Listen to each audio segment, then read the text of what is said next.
Hello and welcome everybody, this is Lisa. Today I'm going to share a project using the Clarity Stencil brushes and the dry embossing technique. For this project I'm using a stencil from Create a Smile and my Whale Wishes stamp set from Mama Elephant.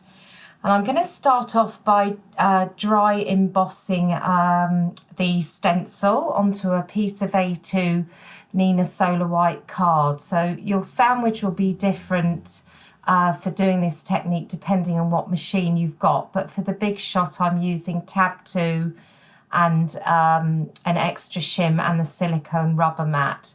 So once I've run that through, I'm going to take some Mermaid Lagoon Distress ink and I'm going to start the blending through the stencil, and I take the panel and the stencil down to my work surface.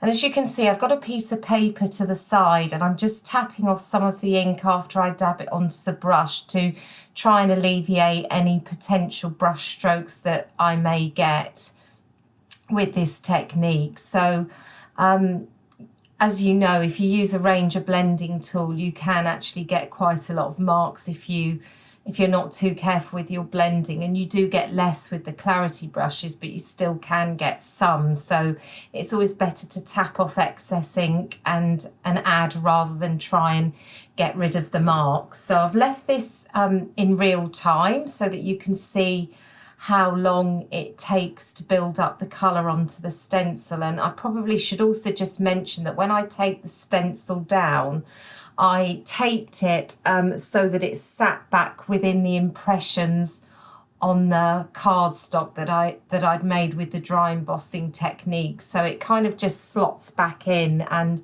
that means that now that I'm adding colour, it actually is only being applied to the raised part of the or the raised sections of the embossed panel.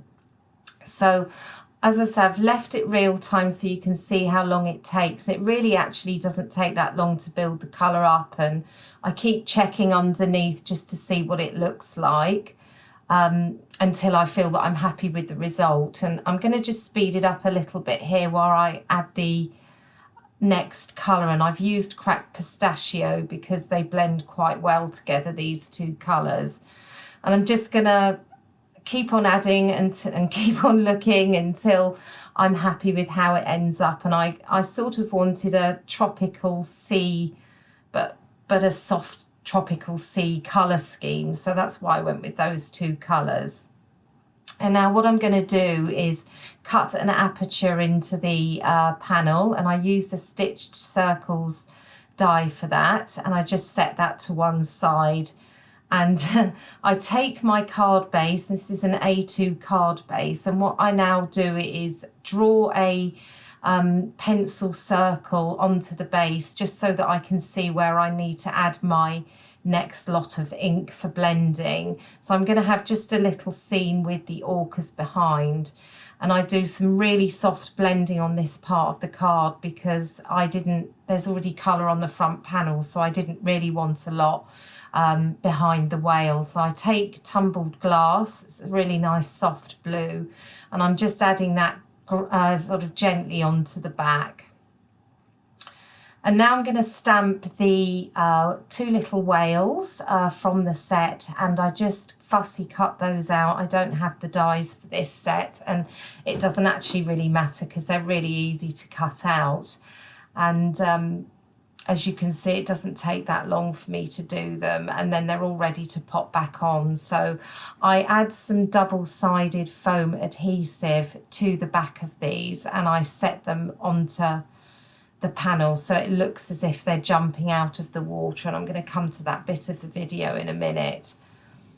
But in the meantime, I also took two pieces of vellum. I cut them with my Ocean Waves stitched dies, and I coloured one of them with, I think I used Mermaid Lagoon, but I'm not sure whether I used Mermaid Lagoon or tumbled glass. But anyway, I use a soft blue, and you can colour your vellum quite easily, but you just have to make sure that you brush off the excess ink.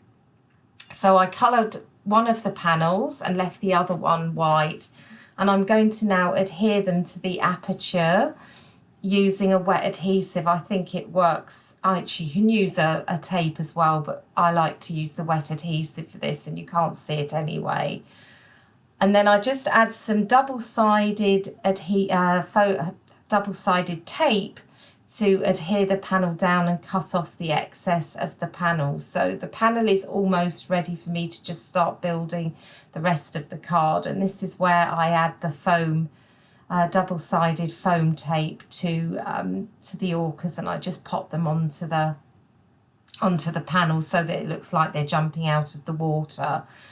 And I kind of wasn't really sure what my plan was for the card at this point, but it looked a little bit plain, so I started to add in some of the splashes from the set, and I dot them here and there around the card and look at it again, and then I decided I still wasn't quite sure about it, but I left it as it was for then. And I thought, as the panel was quite busy, I'd stamp my sentiment on the inside. And I didn't use my MISTI for this. I took a chance and stamped directly onto the base with an acrylic block, and I did actually mess up and have to redo this bit and remount the panel and all sorts. So a lesson for me that I should really always use my MISTI when I stamp the sentiment, but it did work out okay in the end. So I went back to the front of the panel, and as I said before, I wasn't really sure whether I quite liked how it was, and I decided to add some stardust stickles onto the edge of the waves to make it look like the sun was glistening onto them. It just adds a little bit of sparkle, and I still wasn't happy, so I added a few more splashes, took another look at it, and then I decided that I would add some shimmer to the whales, and I finally go ahead and I put some glossy accents on top. And at this point, I did actually really like how they turned out, because as you know, when you see whales in the ocean and you see the films of them jumping out and so on, they always look really wet and shiny. So the glossy accents was actually a really good addition at the end, and of course you can see the shimmer underneath, so it looks really pretty. So that finishes the card anyway for today. I hope that gives you a little bit of an insight into the stencil brushes. I do really like how it came out in the end. As you see, it was a bit of an evolution. But thank you so much for watching. I really hope that you found it useful. I'm going to leave all information over on my blog in terms of what supplies I used. So if you need to know that, please hop on over there, and I'll see you soon. Thank you.